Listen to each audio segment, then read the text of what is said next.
ഇന്ന് എൻ്റെ ഹസ്ബൻഡിന് കാട ഫ്രൈ വേണമെന്നുള്ളൊരാഗ്രഹം. കുറച്ച് കാട കിട്ടിയിട്ടുണ്ടായിരുന്നു. ആ കാട ഞാൻ മസാല പുരട്ടുകയാണ്, അതായത് ഫ്രൈ. പുള്ളിയുടെ ഫേവറേറ്റാണ് കാട. അപ്പം ഞാൻ കാടയിൽ സാധാരണ chilli flakes, ginger garlic, coriander, പിന്നെ കറി ലീഫ്, ഗരം മസാല, ഉപ്പ്, അതിന് ഞാൻ കുറച്ചു ലെമണും ആഡ് ചെയ്തിട്ടുണ്ടായിരുന്നു. ഇതാണ് എൻ്റെ മസാല. ഇത്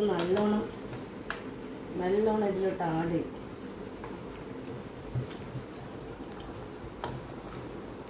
ഇതാണ് മാരിനേറ്റ് ചെയ്തിട്ട് കുറച്ച് നേരത്തേക്ക് ഫ്രിഡ്ജിൽ വെച്ചേക്കുമ്പോൾ അത് നല്ലോണം മസാല പിടിക്കും.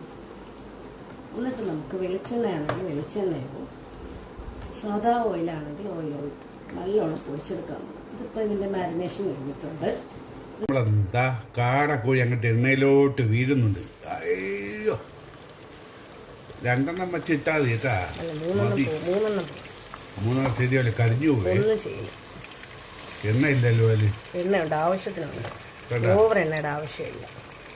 പൊടിയല്ലേ, അടിപൊളി. ഇന്നൊരു വിളിക്കും.